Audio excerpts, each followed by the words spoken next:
This is Unit 4, Section 6, Part 2, L'Hopital's rule. We're going to start with some trigonometric and transcendental functions. So example 5, there are two ways we can do this problem. I'm going to do it the long way and then do it a shorter way. So it's things to look for when you're doing problems like this. So if we do a direct substitution, what we're going to find is that we're going to have sine of 0 times 1 minus cosine of 0 over 0 squared. So you can see we have our 0 in the denominator. In the top we have 0 times 0, which is, of course, 0. So we have an indeterminate form.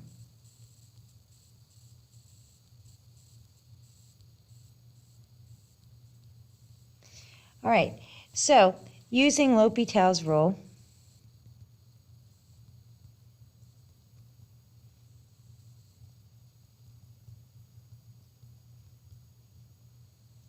we are going to have that the limit as x approaches 0 of sine of x times 1 minus cosine x over x squared will be the same as the limits of the numerator and denominator of its derivative. So we're going to have to use product rule on the top. So we get cosine x times 1 minus cosine x plus sine x times sine x, and this is over 2x. So when I evaluate this, I get, let me simplify it first. That's really messy looking. I'm going to get cosine x minus cosine squared x plus sine squared x over 2x. And when I substitute it in for 0, I get 1 minus 1 plus 0. So I get 0 over 0. I still get the indeterminate form. So I have to do L'Hopital's rule again, and you can see that now we have a chain rule situation. At least we don't have any product rule, but we have the chain rule here. So let me just state that this is indeterminate. Okay, so using L'Hopital's rule again.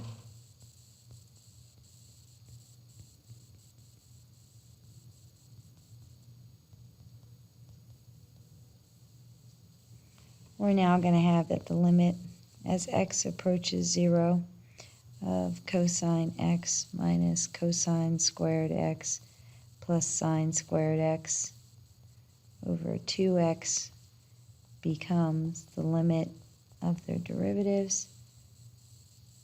So we have a 2 in the bottom. So at least this will be the last time we have to do the derivative to use L'Hopital's rule. So I bring the power down, lower the power by 1, take the derivative of that, which is minus sine, so that'll become positive sine x, plus bring the power down, lower the power by 1, and take the derivative of that. Okay, so when I substitute for 0, I get 0 plus 2 times 0 plus 2 times 0 times 1. So I get 0 over 2, which is 0. Okay, now let's do this another way. Let's do this the smart way. And I'm sorry I don't have a lot of room here, but I'll do my best. What if we rewrite the original limit this way? What if we take the limit as x approaches 0 of sine x over x times the limit as x approaches 0 of 1 minus cosine x over x. And then we can see that we're going to have sine x over x is 1 times the derivative of 0. Oh, and this whole thing, I'm sorry, is divided by the limit as x approaches, well, no, it's not. I'm sorry, it's not. We're good right there. Okay. I'm sorry. I can't read my own handwriting sometimes. So we have, this is 1 times 0, because the cosine, the limit of 1 minus cosine x over x is 0. So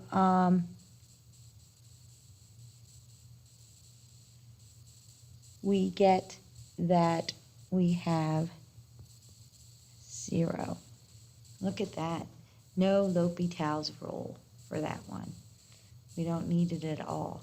So you want to kind of be smart. Obviously, L'Hopital's rule works for this one, but you really didn't need it.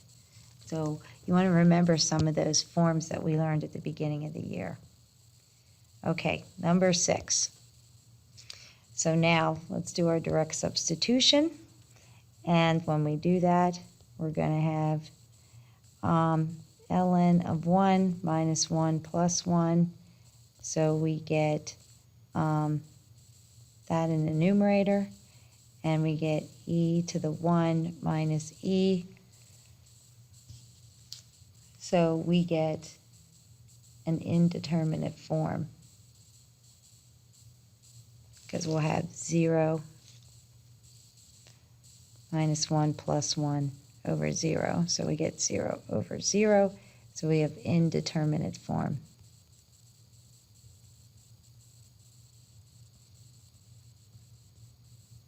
Okay, so we're going to apply L'Hopital's rule.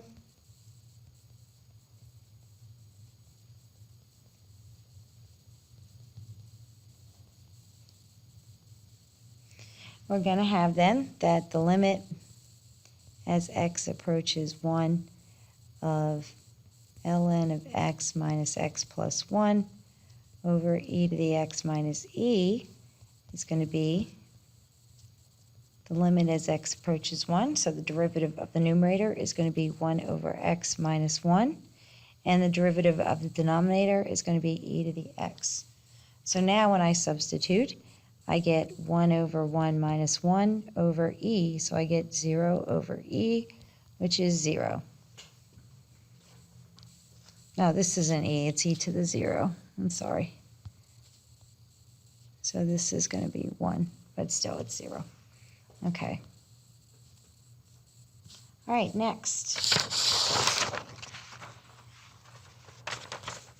Let's do a couple where we have infinity over infinity. We were doing 0 over 0. So what do those look like? So there's a smart way to do this one, just like there was a smart way to do the trig one.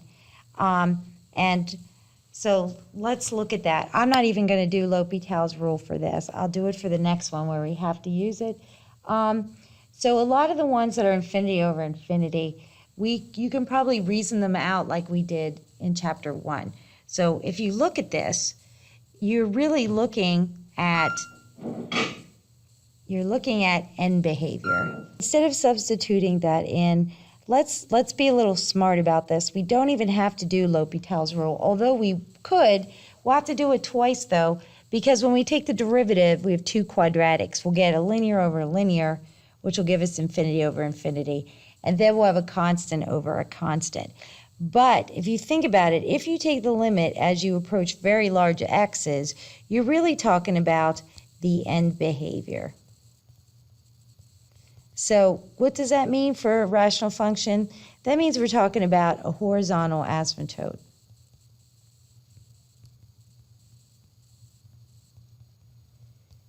So they have the same power. So how do you figure this out? This becomes 9 over 12, which is 3/4, and you're done.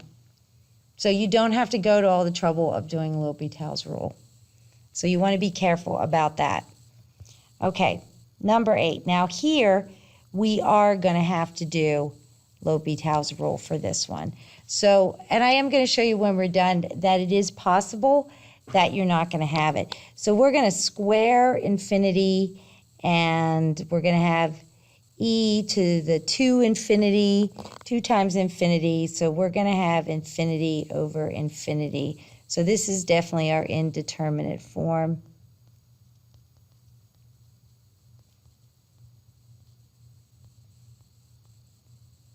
So we're going to use L'Hopital's rule.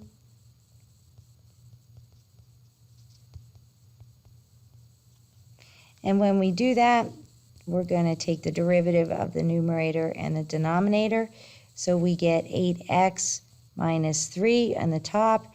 And in the bottom, we're going to get 2 times e to the 2x plus 1 over x. So now what we want to do is, I didn't write that very well.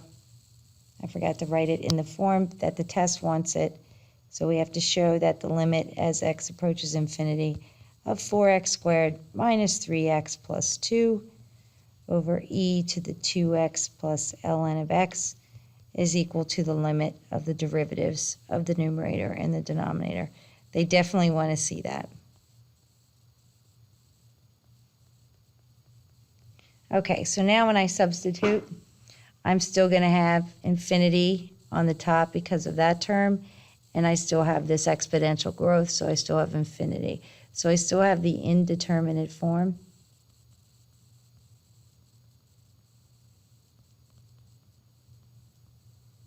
So I'm going to have to use L'Hopital's rule again.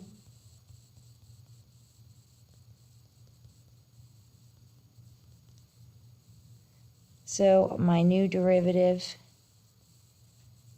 after I rewrite this, so the limit as x approaches infinity of 8x minus 3 over 2 e to the 2x plus 1 over x becomes the limit as x approaches infinity of 8, that's a good sign because I'm not going to have the indeterminate form anymore, 4e to the 2x minus 1 over x squared. So now when I substitute, I'm going to have 8 over, this is going to be very large, so I'm going to have some large number minus 0. So this is going to go to 0. Okay, you can just probably skip right over and go right to there. Okay, now something to think about with this one. If you think about what is known as the hierarchy of functions,